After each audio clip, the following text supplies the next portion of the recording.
cuando quieran. Bienvenidos, bienvenidas todos los alumnos de Cine y Televisión de Centro que estén aquí. Vamos a tener una conferencia. Les presento a Alejandro Garnica, un muy viejo conocido y un especialista en algo que luego perdemos de vista, ¿no? Que es la investigación de ciencias sociales en la investigación de medios. Todo ello nos da muchísimos elementos para poder ir hacia adelante en la creación y para incrustarnos en este mundo que cada día se vuelve un poco más difícil y un poco más competido. Alex tiene una visión muy específica de todo ello y sobre todo ahora, en esta coyuntura de la pandemia y la pospandemia. Tanto ha cambiado, sobre todo, la forma en que la gente se enfrenta a los productos audiovisuales, que ahí tenemos que empezar a manejar toda una serie de datos interesantes. No le doy mucha vuelta. Alex, por sí mismo, hablará de todo esto. Gracias, Alex, bienvenido, y es todo tuyo el changarro. Muchas gracias, Fernando. Bueno, pues antes que nada, un agradecimiento muy especial para ti, Fernando, por la invitación y para Centro. He estado en contacto con Centro desde hace muchos años, desde que estaba el viejo campus de Las Lomas, ¿no? A mí me tocó dar ahí una platiquita algún día. Entonces, es una escuela a la que le he seguido la pista. Me da mucho gusto poder estar compartiendo con ustedes. Y bueno, sí, como decía Fernando, la idea es ver lo que hemos transitado en los últimos 14, 15 meses, pero un poco desde una óptica, ¿no? Distinta. Y entonces por eso están viendo mi pantalla, ¿va? Están viendo que se abre la pantalla. Bueno, le he titulado a esto El mejor de los tiempos, el peor de los tiempos. Ahorita te explico por qué. Y es tener una serie de reflexiones sobre las industrias audiovisuales que finalmente es en el negocio al que ustedes han elegido entrar. A partir de estos meses de turbulencia del 20 y cómo empieza a perfilarse el futuro en los siguientes años, ¿no? Estos son mis datos de contacto, por favor, tuiten aquí, mándenme correos, estoy en LinkedIn también. La idea es que esto sea un diálogo que inicie ahora y que siga durante un buen rato, ¿no? Bueno, ¿por qué ponerle el mejor de los tiempos y el peor de los tiempos? Esto es, si ustedes se acuerdan, es el inicio de una novela clásica de Dickens de 1859, que habla de Londres, ¿no? De Londres en la época peor peor y mejor, porque estaba en la Revolución Industrial, y pues justamente así empezaba, ¿no? Era el mejor de los tiempos, era el peor de los tiempos, el momento de la sabiduría, el momento de la estupidez, era la época ay, no veo bien. Ya, era la época de la creencia, era la época de la incredulidad, era la temporada de la luz, la temporada de la oscuridad, la primavera de la esperanza, el invierno de la desesperación. Bueno, Dickens no estaba hablando de el mundo en la segunda década o la tercera década del siglo XXI, pero bien se puede aplicar esto, ¿no? Porque sí estamos realmente en un momento en el cual a mucha gente le ha ido relativamente bien y a otros le ha ido relativamente mal, y eso es justamente lo que queremos ver en esta plática. Y también al prepararla y en estos últimos meses he pensado mucho en algo que a mí me enseñó un experto al que conocí hace 30 años, que es Enrico Quarantelli. Este hombre era un sociólogo de la sociología de los desastres, fue el que desarrolló la escuela moderna de sociología de los desastres o la respuesta social, la respuesta humana a los desastres. Yo lo que decía es que los desastres aceleran las tendencias sociales e individuales preexistentes. Lo hemos visto en carne propia en los últimos meses y de eso voy a estar hablando en estos minutos, ¿no? Entonces, bueno, cuando hablamos de el peor de los tiempos, pues sí, vean ustedes, hay aquí 5 ejemplos de marcas a las que realmente podemos decir que les fue muy mal en el 2020, o sea, fue el peor de los tiempos, ya sea porque no prevían lo que podía pasar en una contingencia, ya sea porque estaban engarzados en un modelo de conducta y de negocio distinto, anticuado, anquilosado, o porque simplemente de repente el futuro les cambió, ¿no? Pero también tenemos a marcas que les ha ido muy bien, no solamente Corner Shop o Mercado Libre, que pues obviamente tuvieron su gran año por estar supliendo las compras de la gente en las tiendas y yendo a domicilio, pero también pues productos como las toallitas sanitizantes o el atún, que se volvió un gran producto de consumo, y bueno, y desde luego Zoom, o sea, no podría ser posible lo que estamos haciendo sin Zoom, ¿no? Recuerdo que con algunos colegas hace unos 3 años que alguien dijo, vamos a utilizar una nueva herramienta para comunicarnos, se llama Zoom. Alguien dijo, oigan, está bien esto, deberíamos de comprar acciones. Desgraciadamente no lo escuchamos y entonces pues por eso no aprovechamos el boom. Pero bueno, ¿qué pasa con las industrias audiovisuales? ¿Cómo les fue? ¿Les fue bien? ¿Están en un páramo, como podría decirse, como lo vemos aquí en la imagen del lado izquierdo? ¿O están en el principio de una gran bonanza, como podría ser del lado derecho? Tratemos de usar algunos datos para poder entender mejor esto, ¿no? Desde luego, bueno, pues es obvio, y esto ustedes se lo pueden imaginar, para efectos de la televisión mexicana, el 2020 fue uno de los mejores años que ha tenido en su vida. Quien hace la medición de las audiencias de televisión, que es la empresa Nielsen y Bope, tiene un término, visionado, es un terminajo raro, que se refiere a la cantidad de tiempo que está un televidente promedio frente al televisor durante un periodo de tiempo, ¿no? Y aquí tenemos a lo largo de las 52 semanas del año, 3 líneas. La línea azul se refiere al 2020, la línea gris de abajo se refiere al 2019 y la línea roja, que todavía no está trazada por completo, son las primeras semanas que llevamos de 2021. Pueden ver ustedes claramente cómo la línea azul se despegó enormemente en el momento en que empezó la pandemia, por ahí de la semana 11 del año, en marzo, y nunca dejó de estar arriba del 2019, ¿no? Eso hace entonces que estas 5 y cachito de horas, 5-19 horas promedio que está la gente en la televisión, lo haya convertido en el mejor año de la audiencia de televisión que se tenga registro, ¿no? Si vemos estos datos ya desglosando por el tipo de televisión que estuvo viendo la gente, pues esta es la línea que tenemos, es decir, aquí tenemos 3 barras, la verde oscura es la televisión abierta, la normal, el canal de las estrellas, el canal 5, el 13, etc. Tenemos la televisión pagada, pero que no tiene internet, o sea, como podría ser Blim, Cablevisión y demás. Otras señales en donde ahí sí se consideran las consolas que se están pegando al televisor y cosas así. Y eso hace un total que, como os decía, pues casi llega a las 5 horas, ¿no? Y pueden ver cómo pues el 2020 ha sido uno de los mejores años de este siglo, ¿no? Entonces, en términos de audiencia, claramente la televisión le fue muy, muy bien, ¿no? Y bueno, y también tenemos otro gran jugador que había estado un poco tímido en su despegue, que era lo que le llamamos la televisión por internet, o el término técnico, el OTT o el SVOD. Hay muchos términos, la mayoría en inglés, para referirse a esto, pero es básicamente la televisión que vemos a través de conectarnos a internet. Ya sea conectar el televisor y volverlo inteligente, o conectarnos a través de una computadora, una tableta, un teléfono, y en algunos casos pues también puentearlo a la televisión y poderla ver, ¿no?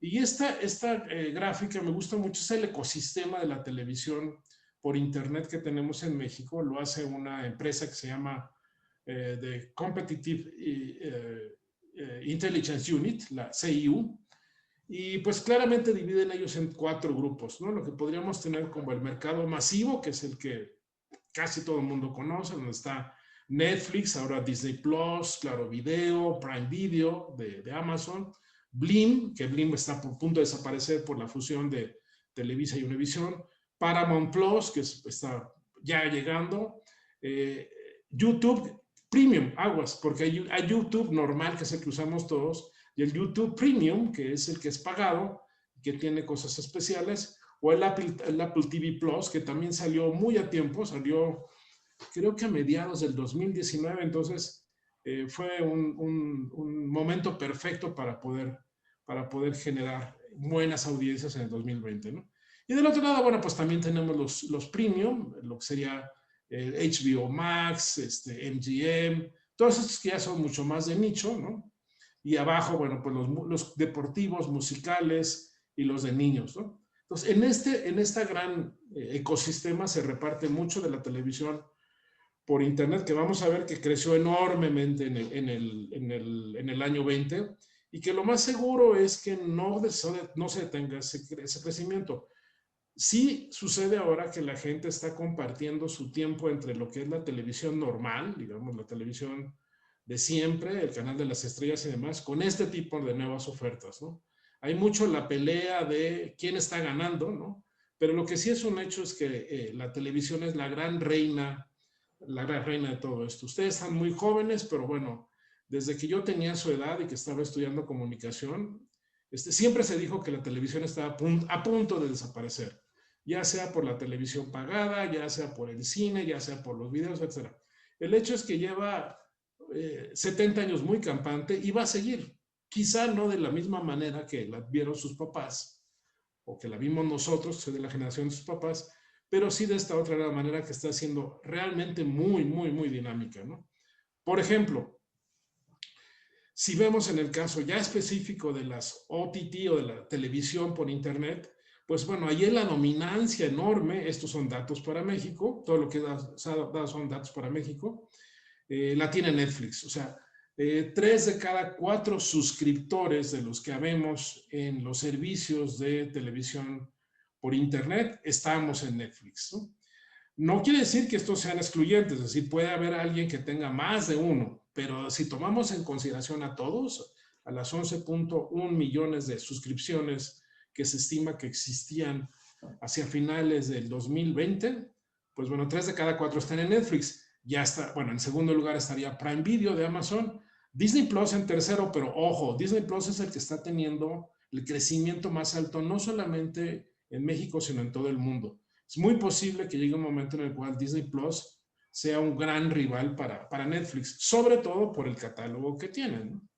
Y después HBO, Claro Video. Claro Video es un fenómeno raro porque a pesar de que todos los que tenemos una línea telefónica normal o de internet lo tenemos gratuito, pues mucha gente ni lo considera, o sea, realmente ni lo toma en cuenta, ¿no? Lo cual no es bueno porque, bueno, tiene algunas opciones, bueno, claramente programáticamente no tiene nada que ver con nosotros, pero pues sí tiene sus cositas, ¿no? Blim, que como ya dije está a punto de desaparecer, y YouTube Premium, que es YouTube Premium, ¿no? Ojo, uno podría decir, no, .9, como es muy poquito, ¿no? YouTube en el servicio gratuito arrasa, pero este es el servicio pagado. Y si regresamos a Netflix, bueno, pues lo que sucede con México es que para Netflix, el mercado mexicano es uno de sus 5 principales mercados en el mundo, lo cual pues habla muy bien de cómo ha ido penetrando la marca con nosotros, y además habla mucho de cómo somos los mexicanos, y desde luego pues que en la pandemia pues el gran amigo fue Netflix, ¿no? Hubo más de un 30% de aumento de suscriptores en 2020, y pues como todo lo vimos, la plática común en redes sociales y demás era, ¿qué veo en Netflix? ¿No? Y hubo grandes éxitos de programación que reforzaron todavía más la calidad de la marca como una muy buena opción de televisión en casa. Aquí tenemos otro tipo de dato que es, claramente si uno hubiera pensado en el 2012, que es cuando realmente empezó a descollar, hubiera sido buenísimo comprar acciones de Netflix. Vean cómo se movió la cantidad de suscriptores a lo largo del tiempo, y cómo en el 2020 hay estos brincos espectaculares esto es para todo el mundo, de Netflix, ¿no? Obvio, la gente estaba en su casa, entonces decía, ¿qué veo? Y la primera opción en la mente era, pues, cómprate una suscripción de Netflix, ¿no? Pero hay otras cosas más, además de Netflix y de todas estas marcas que hemos estado mencionando, ¿no? Cada vez más se están ampliando las bibliotecas, hay cada vez más bibliotecas temáticas, hay servicios muy pequeños de televisión por internet que se refieren a cosas muy especializadas como cine de arte, como conciertos, como danza, etc. Hay muchas mezclas de orígenes o digamos de países que los manufacturan. Hemos podido ver series rusas o finlandesas o suecas o iraníes, ¿no? cosa que jamás en la vida hubiéramos podido pensar, pues bueno, ya las tenemos al alcance de la mano. Y de formatos, ¿no? No solamente son películas, no solamente son series, miniseries de corta, de larga duración. Es decir, está permitiendo la televisión por internet una gran variedad de experimentación para poder generar contenidos que sean atractivos al público, ¿no? Además hay un crossovering de producciones, es muy simpático ver de repente en Amazon Prime que están poniendo producciones que se hicieron originalmente para Netflix, ¿no? Aquí no es tanto el asunto de ser tan celosos como eran antes las productoras de televisión o las televisoras, ¿no? Sino realmente hacer algo para poder ganar mayor atención del público, ¿no? Y bueno, sabemos todos tenemos en la mente, hubo momentos en los cuales se estrenaba algo como, digamos, The Crown, la serie, la última temporada, bueno, la penúltima temporada de The Crown, o La Dama del Gambito, etcétera, y se volvían sucesos mundiales, no solamente nacionales. Y otra cosa que también está sucediendo, no quiere decir que todo el mundo veamos la televisión por internet a través del smartphone, pero lo que sí es muy cierto es que en México ha crecido enormemente y creció fuertemente en el 2020 la proporción de smartphones. Ahorita el cálculo es que de cada 100 teléfonos que están, 92 tienen capacidad de entrar a internet y de poder ver video. Claro, no todo el mundo lo va a hacer porque es caro, pero con un buen Wi-Fi, pues ya la gente está mudando a eso. Un dato también que es muy relevante es la venta de tabletas que iba progresivamente a la baja en el 2017, 18, 19, tuvo una recuperación muy fuerte en el 2020, lo cual habla de que pues sí la gente dijo, ok, si no puedo verlo por televisión, lo tomo en tableta. Y piensen ustedes en un hogar común y corriente, si nada más hay 1 o 2 televisores y hay 5 personas encerradas en la pandemia, pues bueno, dice, pues ok, pues me voy a conectar por la tableta a Netflix o a DirecTV Go o a HBO Go, etcétera, o a Disney Plus, ¿no? Ahora bien, ¿qué pasó con algunas cosas entonces? Supuestamente en el 2020 íbamos a ver producciones como estas. El gran estreno de Tenet, que era la apuesta, bueno, es la apuesta de Christopher Nolan para crear una cinta, la más cara de ciencia ficción de la historia, más de $200 millones, y que finalmente él dijo, tiene que estrenarse en cines, no me importa, me espero, porque él decía, la experiencia de mi película tiene que ser vista en pantalla grande, ¿no? Y la otra es la 25ª película de la serie de James Bond, que finalmente ni siquiera se ha podido todavía estrenar. El estreno iba a ser un evento mega mundial en varios países al mismo tiempo, y pues estas dos tuvieron que quedarse de alguna manera en la congeladora. No sé si ustedes vieron Tenet en cine, yo sí fui con mi tapabocas y todo, porque tenía muchas ganas de verla. Puedo decir una cosa, yo soy fanático de Christopher Nolan, no creo que es una película que tenga forzosamente que verse en pantalla grande. Sí creo que era el caso, por ejemplo, de Dunkerque, ¿no? Pero no esta. Son diferencias de opiniones. El hecho es que ninguna de las dos tuvo el impacto que se supone que iba a tener y que todo el mundo le apostaba muy fuerte en el 2019 que esto iba a suceder en el 2020. Pues no pasó, ¿no? Y de hecho la de James Bond pues todavía ni siquiera está programada. Se dice que a lo mejor en el último trimestre del año la quieren hacer coincidir de alguna manera con la temporada en la cual ya la mayoría de la gente puede ir al cine. Y bueno, ya Tenet ya se puede ver en internet, en streaming. La de James Bond, quién sabe cuánto tarde, ¿no? En lugar de esto, en lugar de estos grandes mega estrenos de millonarios de dólares, pasaron cosas muy simpáticas. Y una de ellas fue esta. No sé si pudieron ver esta producción, se llama Hecho en Casa. Es una idea que se le ocurrió al chileno Pablo Larraín, que lo que dijo es, bueno, si todos estamos encerrados, contacta a él a 17 amigos en distintos países del mundo y dice, por favor, haz un mini corto, o sea, pero verdaderamente un cortometraje, pero chiquito, de minutos de duración, sobre lo que está haciendo tu circunstancia en la pandemia. Son 18 capítulos, el de Larraín más otros 17. Por México está el de Natalia Beristain. Y es una verdadera maravilla, porque muchos son grabados nada más con un celular, con lo que había a la disposición de la gente en su casa.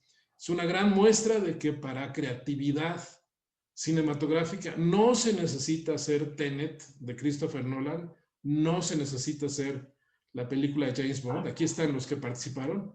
Fue una gran lección de humildad y fue una gran idea de Larraín que pues llamó la atención de muchos y marca un derrotero que puede ser interesante. Si no la han visto, corran a verla, o sea, hoy mismo, vale mucho la pena. Bueno, pero no solamente vimos, nos quedamos en la casa viendo cosas, sino también oyendo cosas. Estos son datos de radio. Sí, sí, resulta que la radio sí todavía existe, ¿no? Eso que nos decían también que iba a morir. Vean ustedes cómo fue subiendo el promedio de exposición o de escucha diaria del radio. En los primeros meses del año, en enero, febrero, antes de la pandemia, antes del encierro, eran 3 horas de duración de escucha diaria. Subió a 3:19 en el encierro y todavía más subió 3:47 en el periodo este que le llamó el gobierno la nueva normalidad. Entonces quiere decir que la gente no solamente se volcó sobre Netflix, sobre el streaming, sino también sobre la vieja y entrañable radio, ¿no? Y obviamente, pues vean del lado derecho, pues es como es claro, si antes de la pandemia más gente escuchaba, la gente, es decir, se redujo el número de gente que estaba oyendo el radio fuera de casa, ¿no? ¿Por qué? Pues por obvio, teníamos que estarla oyendo en la casa. Y mucha gente descubrió que el radio más cercano que uno tiene al alcance de su mano es en el propio celular, que simplemente con unos audífonos se puede, incluso sin robar, sin tener que invertir en datos, se puede escuchar la radio. Entonces, yo creo que este gran despegue que ha tenido la radio y más en este primer semestre con el asunto electoral, no se va a perder. Entonces, si alguno de ustedes está pensando en cosas creativas para radio, no se preocupen, no les van a decir que están anticuados ni que eso es para viejitos, está muy vigente, ¿no? Más aún si tomamos en consideración este nuevo protagonista, el podcast. Creo que Centro todavía no tiene su podcast, me parece que será muy interesante que los alumnos propusieran que hubiera podcast por parte de Centro. Están puestos ahí en la pantalla algunos de los que yo sigo con lealtad enorme, ¿no? Hay de todo, o sea, el de Michelle Obama es verdaderamente maravilloso, hay de opinión, hay para remedios contra el insomnio, etcétera, hay de todo. Y esta industria actualmente ya representa 9.200 millones de dólares en Estados Unidos, nada más en Estados Unidos. Y todo indica que el crecimiento mayor se está dando en Latinoamérica. Hay una gran cantidad de productoras latinoamericanas que están haciendo cosas interesantes. En México también hay algunas que vale la pena estarlas siguiendo porque están generando ideas y están recibiendo ideas. Quieren cada vez más diversificar su biblioteca, ¿no? Hay todo tipo de contenidos. Obviamente predomina el hablado y conversacional, pero ha habido cosas que son verdaderamente, pues, innovadoras, ¿no? Y bueno, ya está hay una nueva categoría en el premio Pulitzer para premiar podcast, ¿no? Si hablamos de innovación en podcast, este es un contenido que no deben de perderse. Si ya lo vieron, vale la pena que lo comenten. Y si no, alanícenlo. Es la serie Guerra 3 que lo hizo Podium Podcast, que es una productora de podcast en España. Justamente la tercera temporada, que era la temporada final, coincidió con la pandemia y bueno, fue un éxito mundial, ¿no? Obviamente en habla hispana, ¿no?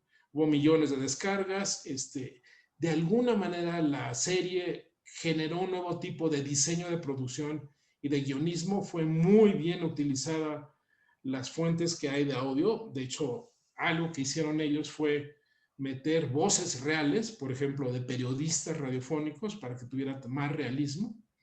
Y esto la hizo muy redonda. Yo creo que es una serie que vale la pena analizar porque esa va a causar un derrotero para posteriores producciones, ¿no? Y Podium Podcast, además de esta, tiene muchas otras. Ha creado ya toda una escuela, una industria. Si a alguien de ustedes les interesa la industria del podcast, una buena posibilidad es especializarse, no en Estados Unidos y en España. Yo creo que en España es un país que está causando, buenos rumbos de lo que va a ser el podcast, ¿no? Y quiero también mencionar otro ejemplo que es muy interesante en podcast.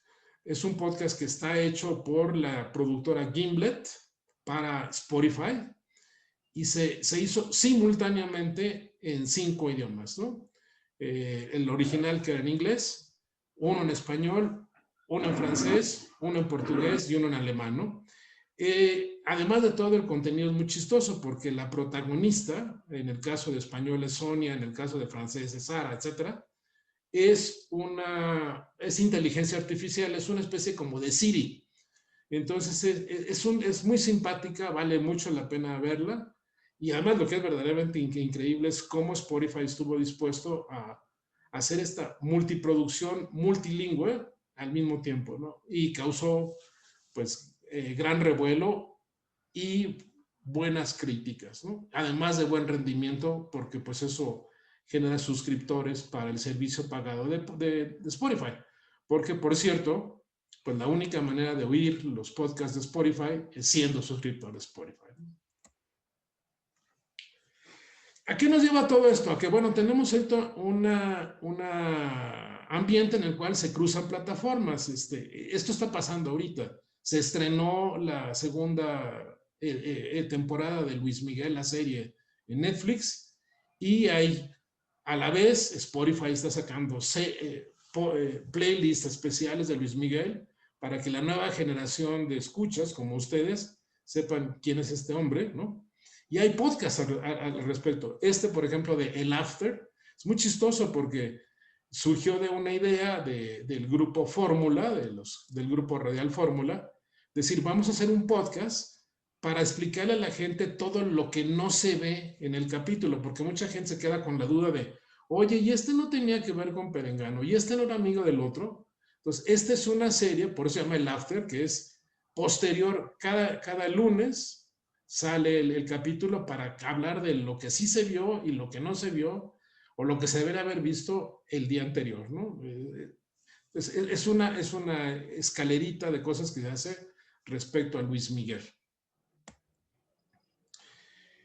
Y bueno, desde luego el streaming no solamente han sido estas cosas tan masivas y tan tradicionales, sino hasta, por ejemplo, esto que sucedió hace unos días, el 1 de mayo del 2021, Yo-Yo Ma, el gran virtuoso del cello, cumplió 50 años de haber dado su primer concierto en vivo en Estados Unidos, en el Carnegie Hall, que lo dio el 1 de mayo de 1971, y dijo, ¿cómo puedo celebrar este cincuentenario, este medio siglo?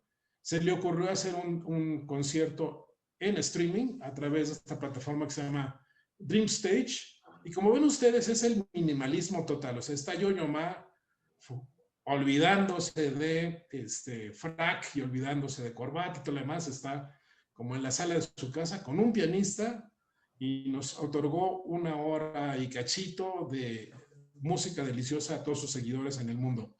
Previa cuota, por supuesto, de $25, que uno diría, oye, $25 es muy caro. Pues para oír a Yo-Yo Ma, 1 hora y media, la verdad es que yo lo vi como una muy buena inversión, ¿no?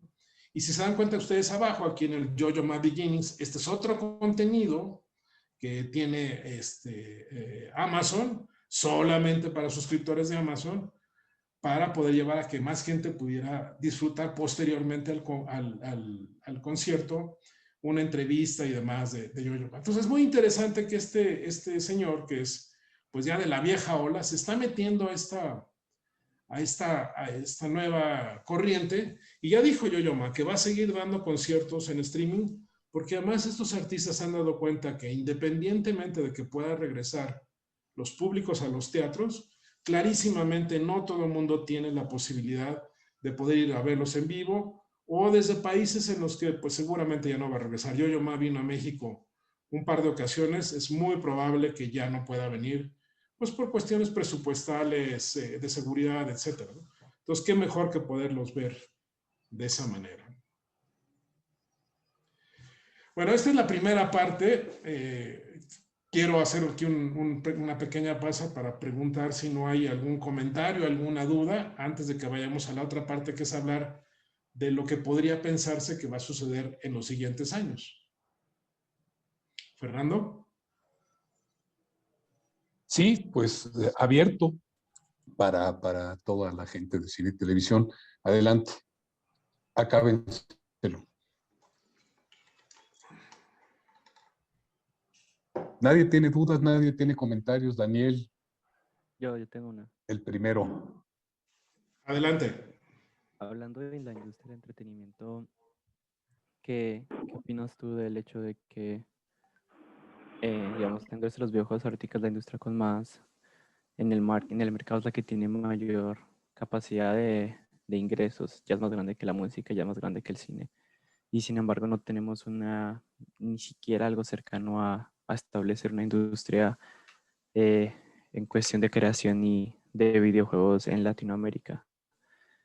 Y pues que es algo absurdo pensando que hay tanto dinero que se puede hacer y que narrativamente está muy cercana pues a todas estas cosas que estamos hablando. Sí, Entonces, ¿qué bueno, de opinas hecho, tú de...? justamente de modelos de negocio es de lo que voy a hablar un poquito ahorita en la segunda parte. Yo creo que esto también es muy importante revolucionarlo porque sí, claramente, los sistemas que teníamos anteriores de financiamiento, de compensación, de producción, ya no funcionan para este nuevo medio ambiente, ¿no? Tiene que haber también mucha creatividad, tiene que haber mucha inventiva. Y sí, como tú señalas, hay todavía formatos que están siendo muy sacrificados porque no hay suficiente dinero, porque la gente todavía no cree. Afortunadamente, parte de las buenas noticias que ha tenido la pandemia es que ha reforzado que el público sí está interesado. Entonces, si el público está interesado, sí puede haber industria y por lo tanto, si puede haber industria, pues debería de haber financiamiento, ¿no? Y esa es una labor que nos toca a todos promover, ¿no? Pero sí, de alguna manera hay círculos viciosos que todavía tienen que romperse.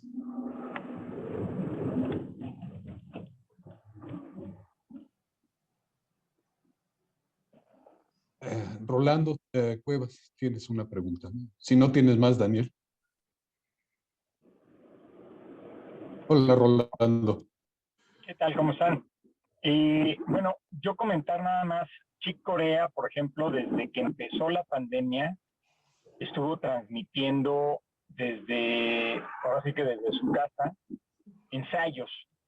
Entonces un día tocaba un par de piezas, otro día se aventaba un disco completo. Y fue, o sea, en mi caso personal, yo, por ejemplo, me gusta que mis hijos pues, conozcan de la música que le gusta a su papá y tuvimos el chance pues, de ver varias veces a Chick Corea. El hecho de que falleciera durante la pandemia, sí, a mí personalmente por lo menos me dejó este rollo de qué bueno que pude ver esos ensayitos o esos palomazos desde su casa. Totalmente. Gratis. Sí, totalmente de acuerdo, Rolando. La verdad es que estos conciertos desde la casa, así como, pues sí, te invito a mi casa. Claro, los invitados éramos varios miles o quizás hasta millones de personas, ¿no? Están descubriendo una nueva vertiente, sobre todo con algunos músicos segmentos que son más de nicho, ¿no? Sí, ya Jennifer López ya volvió a hacer un concierto, no sé si lo vieron en Florida, con 20 y tantas mil personas, ¿no? Pero ¿qué sucede con estos músicos de nicho como Corea? Clarísimamente, qué bueno que se les ocurrió esto porque fue una buena oportunidad de despedirlo, ¿no? A él como personaje y como baluarte de la música, ¿no? Muy bien. Domingo. Hola, Alex, una duda. Voy un poco más como pensando un poco sobre el usuario, cómo es o sea, cómo fue el cambio de experiencia. Pues estamos acostumbrados, por ejemplo, a ir al cine, lo como comentabas con Tenet y todas estas cosas. El cambio experiencial de ver X película que tú esperabas en el cine a verla en Netflix. No sé cómo es desde tu perspectiva, pensando el usuario, cómo esta experiencia se ha modificado, se aceptó, no se aceptó, la industria hizo algo para cambiarla o simplemente se dejó a la deriva y ahí vemos qué va pasando. Pues mira, ese yo creo que ha sido una de las malas noticias para la industria audiovisual en del 2020, porque sí, realmente las salas de cine sufrieron mucho. De hecho, bueno, ya ven que Cinemex todavía está pensando, está casi en quiebra, ¿no? Es muy curioso, vean los dos, la comparación. Cinemex no se preparó, Cinépolis de alguna manera con su servicio de click pudo un poco sortear el panorama, ¿no? Y ahorita están puenteando, ¿no? De contenidos que no puedas ver en la sala, sí los puedes ver en Cinépolis Click y viceversa. Sí, para mí sigue siendo muy dramático. Yo ya regresé al cine, de hecho no me fui, o sea, bueno, como les decía, vi Tenet, y ahora para las películas nominadas al Oscar sí regresé al cine para verlas, y fue dramático que una de ellas, por ejemplo, era yo la única persona que estaba en la sala. Cuando vino el protocolo de que prenden las luces y bueno, vamos a desalojar el cine línea por línea, pues ¿cuál línea? Pues era yo solo, entonces la señorita me dijo, bueno, pues cuando quiera puede salirse, ¿no? Yo creo que sí tiene que regresar la gente a la sala de cine, o sea, la experiencia del cine en sala grande, con sonido y todas estas cosas, no es olvidable, pero lo que sí es muy cierto es que el cine no se detiene ahí, ¿no? Y Larraín lo demostró, yo creo que es prematuro todavía para poder contestar tu pregunta de cuál ha sido la reacción de la gente. Todas las encuestas que he visto yo, la gente tiene miedo de hacer cosas y una de las cosas que más miedo le da es irse a encerrar a un cine, ¿no? A encerrar, entre comillas. Claro, puede ser más seguro que estar en un gimnasio o en un avión, ¿no? Cinemex ha hecho mucho, Cinépolis ha hecho mucho comunicación para decir, a ver, nuestra experiencia es absolutamente sanitizada, estamos recirculando el aire y todo lo demás, pero va a ser difícil que la gente regrese en las hordas que eran antes, ¿no?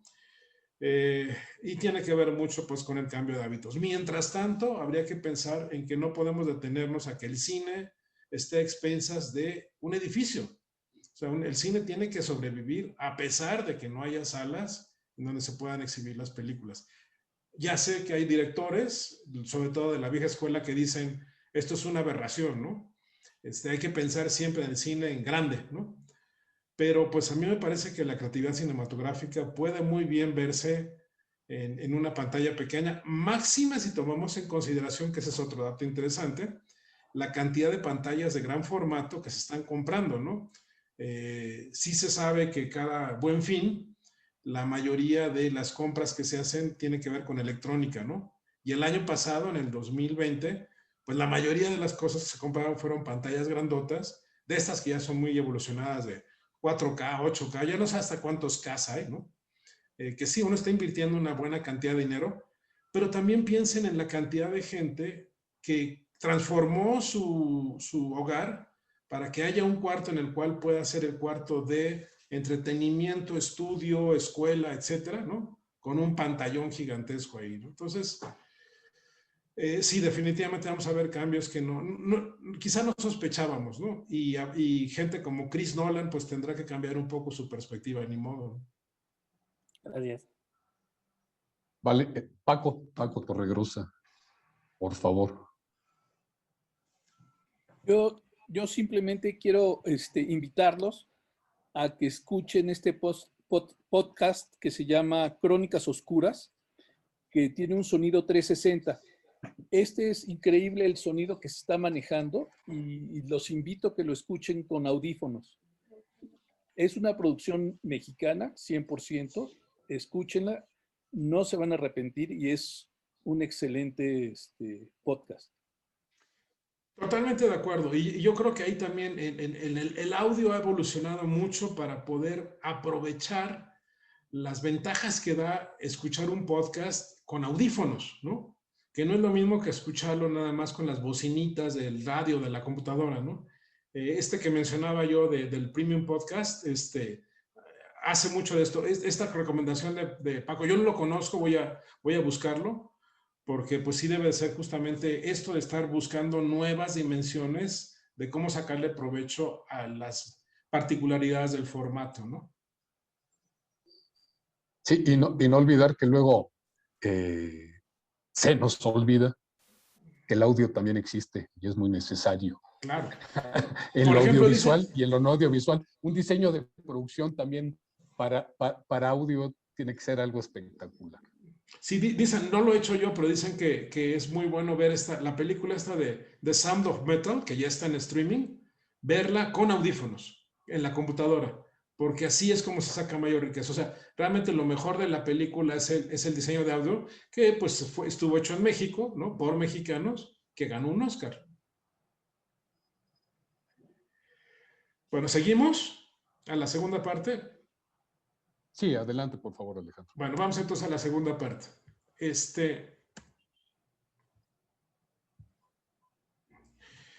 Pues, ¿qué va a pasar entonces en esta escalera después de la pandemia? ¿Recuerdan ustedes lo que pasaba en el 2019? ¿Qué estábamos pensando de lo que iba a ser la siguiente década?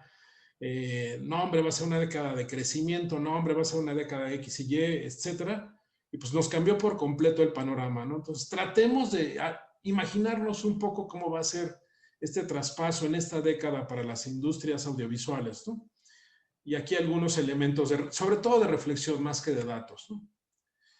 El primero es que, bueno, hay tres factores que no podemos olvidarnos y que son factores que son absolutamente inamovibles. El primero es lo que podríamos decir el límite de nuestras capacidades casi físicas. ¿A qué me refiero con esto, no? Yo tengo la teoría de que en todo consumo de comunicación o de medios audiovisuales, hay estas dos zonas, la zona de prueba y la zona de disfrute. ¿Y a qué me refiero con esto? Bueno, la zona de prueba es cuando hay un contenido que yo no conozco, pues soy un ignorante respecto al contenido. Por ejemplo, sobre el podcast que nos acaba de recomendar Paco. Bueno, yo soy ignorante de ese, entonces tengo la opción de decir, bueno, quiero verlo y quiero oírlo y quiero ser un experimentador de ese contenido. Yo cuando soy experimentador puede suceder cualquiera de tres cosas. Lo odio y entonces me vuelvo un fóbico. Y digo, no, jamás vuelvo a ver este programa, jamás me interesa ver películas de este señor o ver podcasts de esta gente, etcétera. Puedo quedarme indiferente y decir, bueno, pues ni fu ni fa, o sea, no me causó mayor cosa. O me puedo volver un repetidor y decir, no, si quiero volver a verlo. Obviamente en eso es cuando empieza a decantarse el público, o sea, aquí estamos quizá el 100% de la gente, ya cuando llegamos aquí hay un porcentaje menor, ¿no? Porque los hemos ido perdiendo. Esa es la zona de prueba. Y después viene el paso de la muerte a la zona de disfrute, cuando ya uno dice, ok, ya lo conozco, ya me gustó, entonces me vuelvo un usuario de categoría, ya lo pongo a este programa o este contenido en la categoría que yo acostumbro. Es más, un siguiente paso es, lo pongo en la lista de mis preferencias, es decir, en la lista de cosas que yo quiero disfrutar o del top 5, ¿no? Que este es cada vez más limitado. Y el último eslabón es que yo me vuelvo un fanático, un apóstol del contenido. Por eso es que si ustedes le preguntan a alguien, oye, ¿cuántos canales de televisión puedes captar en tu televisor? Seguramente les van a decir, no tengo ni la menor idea. A lo mejor ustedes, como son estudiantes de comunicación, especialistas en comunicación, dicen, no, son 325. La siguiente pregunta es, ¿has visto los 325? Seguramente que no. El repertorio que siempre tienes es muy pequeño. Somos fanáticos o apóstoles de una pequeña cantidad de contenidos, no más. Hasta los que somos muy forofos de esto y que tenemos, casi ni tenemos tiempo para poder ver otras cosas, pues es un repertorio limitado porque no tenemos tiempo para poder hacerlo. Justamente el tiempo. Nada más hay 24 horas al día. Como decíamos, 5 nos las pasamos viendo televisión. Pues, ¿qué pasa con las otras 19? Pues hay que dormir, hay que comer, hay que trabajar, etcétera. Entonces, esta es una cosa que siempre ha sido quizá un poco olvidada por la gente que hace comunicación, pero pues es un límite físico que no hay de otra manera. Entonces, lo importante es cómo volvemos a la gente de ignorantes a experimentadores, de experimentadores a repetidores, y ya después de repetidores a que sean usuarios, ¿no? Obviamente, lo ideal es que sean fanáticos de nuestro contenido, pero eso, pues ahí sí, muy, muy pocos, ¿no? Entonces, este es un límite que no hay manera de superarlo y se está complicando cada vez más porque los estímulos que tenemos a nuestro alcance son miles. Es decir, la cantidad de podcasts que tengo, la cantidad de contenido que tengo en streaming, la cantidad de canales de televisión, es una locura. Por eso ahora mucha gente te dice, yo me siento ya totalmente rebasado. O te preguntan, oye, ¿tú qué eres tan fanático de esto? ¿Qué me recomiendas ver? ¿Qué puedo ver este fin de semana? ¿No? Un buen negocio, por ejemplo, para alguien que le interese es, pues hagan una especie como de curaduría o de servicio de guía, de sherpas, ¿no? De contenido para la gente que no sabe qué elegir en ese momento. Entonces, ese es el primer factor que hay que tomarlo en consideración. El segundo es que estamos, y eso fue producto directamente de la pandemia, viviendo el grado cero de las cosas. ¿A qué me refiero con el grado cero de las cosas? A esto que les decía que hizo Yo-Yo Ma. Dejar el traje aparte, o lo que nos comentaba alguien que disfrutó a Chick Corea. Voy a sentarme en el piano de mi casa y voy a hacer lo que yo quiero hacer. El grado cero es la esencia mínima, sin parafernalia, sin gran producción, al alcance de mi mano. Y en el retorno a la casa, porque obviamente todos nos vamos a quedar, por más que venga el regreso, por más que venga la nueva normalidad, por más que todos estemos vacunados, pues ya hemos descubierto que la casa es un lugar bastante seguro y bueno, pues volver a pensar como teníamos antes del 2020 es difícil, ¿no? Piensen ustedes en muchos departamentos u hogares de conocidos, incluso el propio, de cómo se ha transformado el medio ambiente justamente a partir de la pandemia y cómo le hemos dado una preferencia enorme a el disfrute de contenidos de audiovisuales en esta transformación, ¿no? También hay que pensar entonces que la gente ahora dice, no, bueno, a ver, si ya me di cuenta que no tengo por qué comprarme ropa o trajes o zapatos caros y todo lo demás, pues entonces ¿en qué invierto?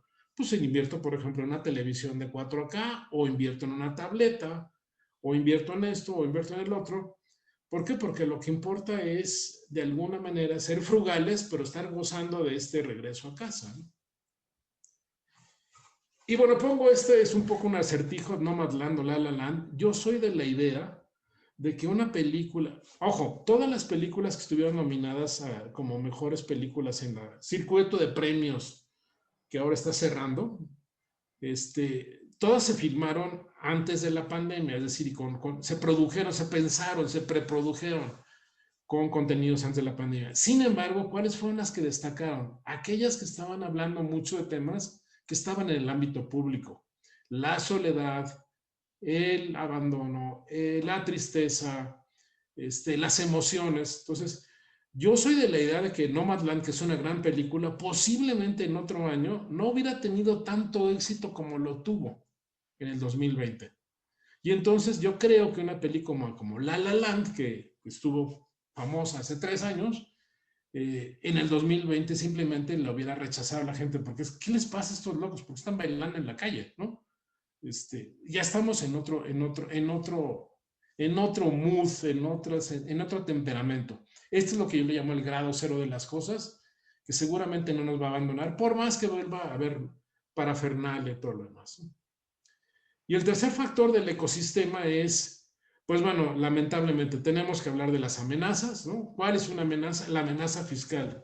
Es terrible, terrible que se está diciendo que ahora lo que quieren es hincarle el diente a cosas como el streaming, como el podcast y demás, porque ya vieron los fiscalistas que es una manzana que quieren morder, ¿no?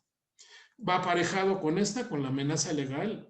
No sé si conocen ustedes el proyecto de ley que tiene el Senado mexicano, comandado por el señor Monreal, para regular, entre comillas, a la televisión por internet. Es un horror, porque se está tratando de legislar con ideas principios del siglo XX a la tecnología que está en el siglo XXI, ¿no? Un ejemplo muy claro, se quiere poner cuotas de producción nacional. A ver, si hay algo en streaming que no funciona es la nacionalidad de la producción. Y un ejemplo muy concreto es Roma. Roma es una película mexicana, pues no necesariamente, está producida con dinero gringo, aunque bueno, sí, el director es mexicano, el tema es mexicano, los actores hablan en español, etcétera, pero la plataforma es norteamericana. Entonces, ¿cómo se va a contabilizar eso? Y la otra, poner cuotas para un catálogo tan dinámico como el que tiene Netflix es simplemente tonto. O sea, están entrando y saliendo películas o series pues cada semana. Entonces, poner la cuota es tan tonto como tratar de ponerle puertas al campo, ¿no? Pero desgraciadamente así operan estas mentalidades, ¿no? Entonces, estas amenazas existen. Y una tercera, que ya comentábamos en la sesión de preguntas y respuestas, es la fractura de los modelos de negocios, ¿no? ¿Qué va a suceder? ¿De dónde va a salir el dinero? ¿Cómo podemos convencer a los inversionistas y a los tomadores de decisiones de que le entren a esto, ¿no? Hay cosas interesantes, por ejemplo, lo que le llaman paywall ahora, que es pues todos estos contenidos que ya van pagados, ¿no? El Spotify, Netflix, etcétera, en los cuales la gente voluntariamente ya acepta que pues, sí tiene uno que pagar, de modo. O sea, para tener este tipo de cosas vale la pena pagar, pero paga uno poquito. ¿Qué sucede cuando te van a poner impuestos y entonces se vuelve prohibitivo? Entonces, esto puede ser una maraña muy fuerte que no nos vamos a librar y que va a ser una amenaza fuerte para este ecosistema, ¿no? Quiero concluir con dos listados. El primero, de mandatorios pospandémicos, que independientemente del tipo de contenidos que se hagan, hay que tomarlos en consideración en este momento. Número uno, hay que humanizar las experiencias. A ver, hay alguien que está generando un ruido por ahí. ¿Pueden poner en mute sus micrófonos? Rolando.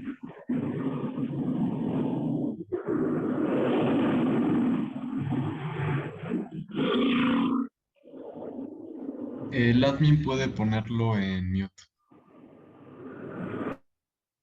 Ya. Ahora, ¿me oyen?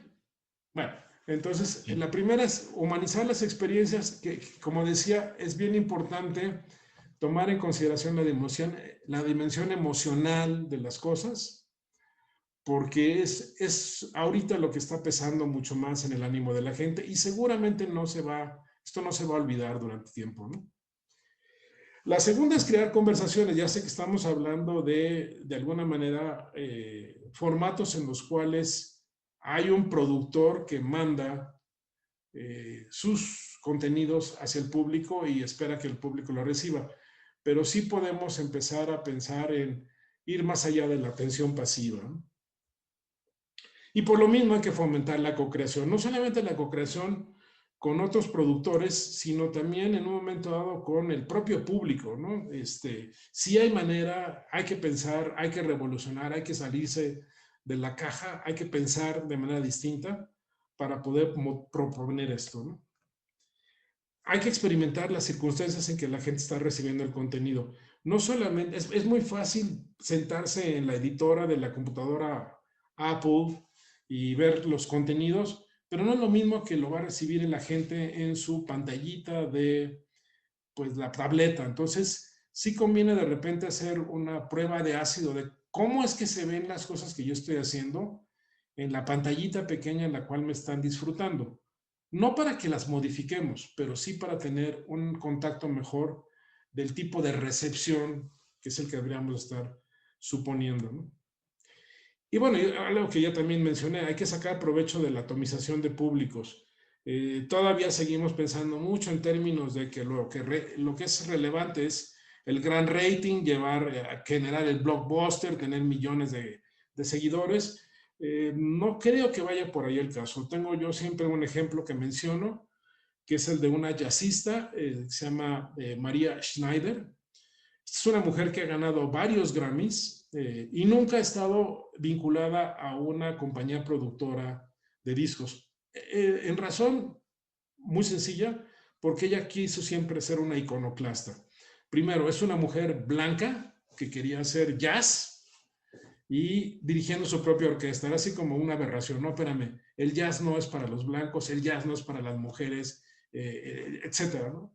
Y María fue hacia adelante y entonces lo que hizo ella, estamos hablando de principios principio del siglo XX, del siglo XXI, perdón, los primeros años del 2000, María lo que hizo fue empezar a hacer cooperachas, literalmente cooperachas en Internet, para que la gente la ayudara a financiar sus producciones, ¿no? A cambio de eso tenías, pues, te mandaba por la grabación original y tenías la posibilidad de disfrutar su música en la mejor calidad posible, ¿no? Como les digo, María lleva ya varios discos, varios Grammys, ya ahorita ya es objeto de Spotify, búsquenla, es una maravilla, pero la mujer sigue siendo absolutamente una rompesquemas. Ella dice, no voy a plegarme con ninguna compañía productora, y a ella no le importa ser oída por millones, ella lo que quiere es tener quizás 100,000, 200,000, no sé cuántos seamos, buenos escuchas atentos, que millones dispersos. Y bueno, mi mensaje último es que ustedes están en un gran momento porque les va a tocar una época de oro para la creatividad. Sí, claramente fue un año difícil el año pasado, pero todo esto de lo que he estado hablando hace pensar en que haya pues un buen horizonte hacia el futuro. ¿Por qué? Primero, porque esto que decíamos, hemos recuperado el grado cero de la vida, ya no se tiene que esperar a que haya la gran producción para causar una buena conexión con el público, para causar una buena recepción, para transmitir emociones. Y el ejemplo de la serie de Larraín en Netflix es el mejor que yo puedo encontrar. Segundo, cada vez se ha democratizado más el acceso a la tecnología. Ahorita tenemos en las manos, en el celular, un aparatito que es una maravilla que nos permite hacer cosas que antes eran absolutamente imposibles, salvo teniendo un equipo muy caro, muy complicado, muy refinado, ¿no? Tercero, y esto ya lo decíamos, es decir, quienes toman las decisiones están forzados a pensar creativamente. Llámense productores, llámense inversionistas, llámense clientes. Es decir, ya no pueden seguirse con los mismos esquemas que había hasta el 2019, simplemente porque ya no va a haber manera de que la gente los tome en consideración. Cuarta, parecería que ya superamos la batalla de los medios. Mencioné ya el asunto de suponer que la televisión está a punto de morirse. Y ahora nos damos cuenta claramente que la batalla es por la atención de la gente, pero pues ahí estamos en el terreno de cómo poder innovar para lograr captar la atención de ellos, ¿no? Y finalmente, bueno, siempre pensar que después de un gran desastre viene un gran renacimiento. Entonces, sí ha sido para las industrias audiovisuales un periodo muy difícil, el peor de los tiempos, pero no necesariamente también ha sido el mejor, pero sí ha sido el mejor de los tiempos. O sea, sí ha habido cosas positivas de las cuales puede sacarse mucho provecho. Pensando entonces en esta escalerita que decíamos del 2020 a 2030, un mensaje final es que pensemos que vamos a transitarla, como dice Daniel Innerarity, un gran filósofo español que ha reflexionado mucho sobre el mundo pandémico y pospandémico. Estamos entrando en un mundo en el que hay muchas cosas que desconocemos, en que las decisiones son arriesgadas y la información incompleta, pero pues la verdad es que en el caso de la industria que ustedes eligieron como modo de vida, pues hay una gran creatividad y hemos visto en estos minutos grandes ejemplos que dan pues optimismo para lo que viene en adelante. Eso es lo que quería compartir con ustedes. Me parece que hay algunos minutos para que podamos hacer algunos comentarios finales antes de despedirnos. Sí, adelante. Si quieres quitar tu pantalla para que nos veamos un poco más amplios todos. Sí. Y bueno, ya está ahí Oliver puesto para todo esto. Adelante, Oliver. Alex, muchísimas gracias por esta plática tan interesante que acabas de impartirnos. Un tema que me llamó mucho la atención fue el de las obligaciones tributarias de estas plataformas de streaming.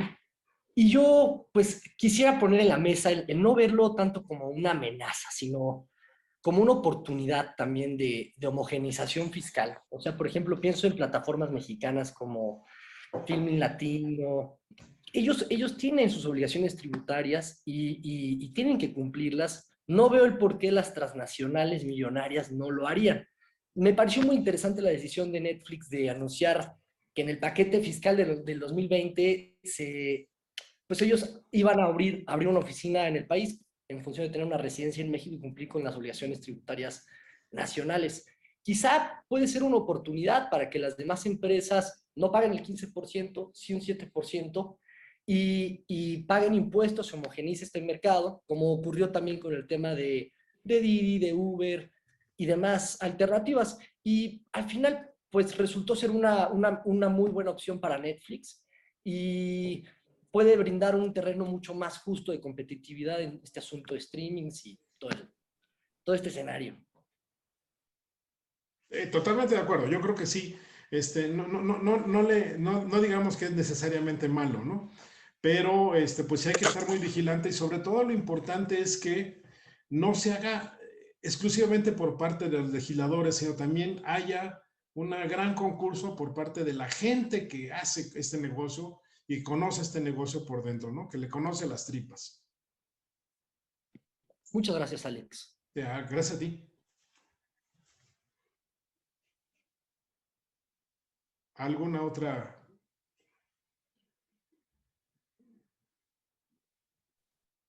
¿Alguien más?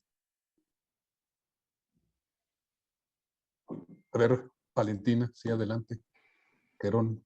Hola, no, pues mi pregunta es que el otro día estaba viendo como unas estadísticas sobre que a partir de que empezaron los Óscares hasta el día, pues, de hoy, la última ceremonia, el número de gente que la ve ha reducido significativamente. Era algo así como que empezó en 40 millones y ahorita está en 9 millones de gente que lo vio. Entonces hablaba de eso con mi papá y lo que él pensaba es que igual y llegamos a un punto también en el que hay como un exceso de contenido y entonces la gente ya ni siquiera sabe qué ver y eso pues obviamente genera más competencia y todo, pero no sé si hay un punto en el que ya la gente pues se harte, no sé, o sea, no sé qué piensa respecto a eso. No escuché bien. ¿Cuál es el contenido que dices que ha ido disminuyendo? La ceremonia de los Óscares. Ah, ya, sí, claro, sí.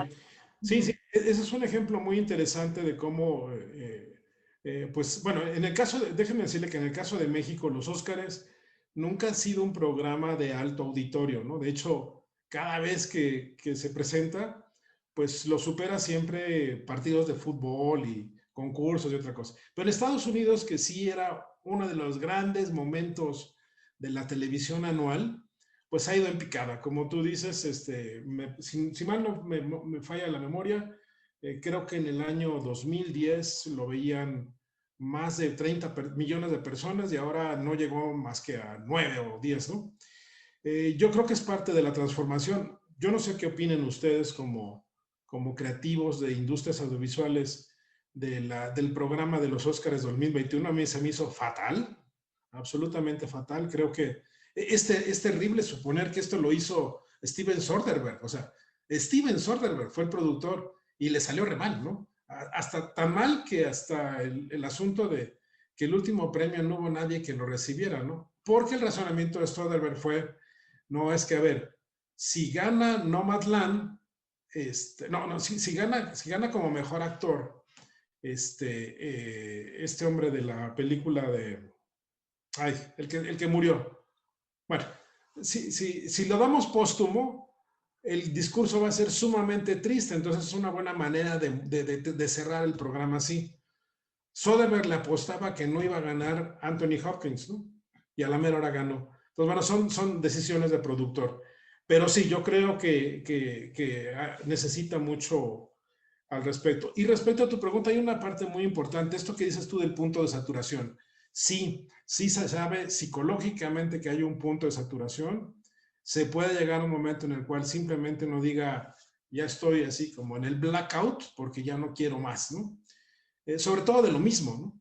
Vean ustedes lo que sucede con series que tienen más de las temporadas necesarias, ¿no? Y que llega un momento que la gente dice, ya, ya. Yo creo que lo mejor es siempre pensar en los límites que tiene el contenido y no estar tratando de prolongarlos indefinidamente o de repetirlos o de reiterarlos indefinidamente. Porque mientras haya más oferta, pues también lo que la gente quiere es más novedad, ¿no? Vale. Jerónimo. Sí, Alex, hola, ¿qué tal? Hola. Quería preguntarte, bueno, tal vez es muy pronto para saberlo, pero ¿cómo ves que evolucione lo que la audiencia busque ahora que estamos en pandemia? Es decir, la gente querrá más ver sus contenidos en casa, aunque tenga, digo, sus programas de streaming o servicios de pago por evento, a preferir a salir al cine o a eventos en vivo, como conciertos, por ejemplo. Pues yo esperaría que la gente sí salga nuevamente. Es decir, sí es triste ver de repente que hemos cambiado tanto, pero como les digo, la verdad es que en todas las encuestas que yo he visto, tanto en México como en otros países, de qué es lo que más miedo le da a la gente hacer, es justamente estar en grupos grandes de personas. Y pues sí, el cine, el teatro, los conciertos y demás, pues son necesariamente de grupos grandes, ¿no? Vamos a ver cómo transitan esas experiencias, como por el ejemplo que hay en Florida, ¿no? De estos conciertos que hay semimasivos de 25,000 personas, ahora que es la final de la Champions, en donde va a reunirse un público de, ¿qué? 20,000, 30,000 personas, creo, nada más, ¿no? Y sí es posible que cambiemos nuestra conducta. Claramente, regresar a estas épocas en las cuales estábamos en la final de un mundial, todos pegados con extraños, híjole, yo sí veo que va a estar difícil, va a estar complicado, como que no se anima uno del todo a eso, ¿no? Y tendremos... Perdón, rápidamente, hubo un experimento, una prueba hace un par de meses en España, Barcelona, Ajá. con un grupo musical que se llama Love of Lesbian, que llevaron un concierto para 5,000 personas en que todos tenían que estar con tapabocas, no hubo distancia de seguridad y están todavía recopilando datos, pero hasta el momento, bajo como lo hicieron, no hubo contagios. Entonces creo que eso generará confianza hacia adelante. Lo que sí es muy importante es que como ya probamos las ventajas de traerlo a casa, pues ojalá empiecen a crearse los modelos híbridos. Es decir, que en un momento dado el concierto de, no sé, Madonna, ¿no? O de quien quiera, pues no solamente sea en el estadio, sino en un momento dado uno lo pueda comprar para verlo en su casa, ¿no? ¿Por qué no? En vivo. Y que pagado, es decir, que sin necesidad de que sea gratuito, pirateado, lo que sea. ¿Por qué? Porque la gente va a decir, pues como yo no me puedo transportar hasta Miami o a Houston, o lo que sea, pues prefiero verlo desde acá, ¿no? Eso puede ser una cosa interesante. Y de nuevo, es un negocio para gente como ustedes, ¿no? Sí, ok, gracias. Ajá. Muy bien, pues yo creo que ahora sí ya llegamos al límite de tiempo para que cada uno sigamos, ¿no? Alex, ¿algún remate? No, nada más agradecerles y bueno, ya les dejé mis redes sociales. Si que alguien quiere seguir en el diálogo, con todo gusto podemos continuarlo y pues suerte. No, bueno, y pues muchísimas gracias a ti. Ha sido muy esclarecedor, sobre todo con base en datos. Te mando un abrazo y sobre todo, pues, muchísimas gracias. Un aplauso general en todo esto. Gracias. Que estés muy bien, Alex. Seguimos en contacto. Gracias. Saludos desde Querétaro. Gracias. Gracias. Bye. Gracias. Gracias. Bye. Gracias. Muchas gracias.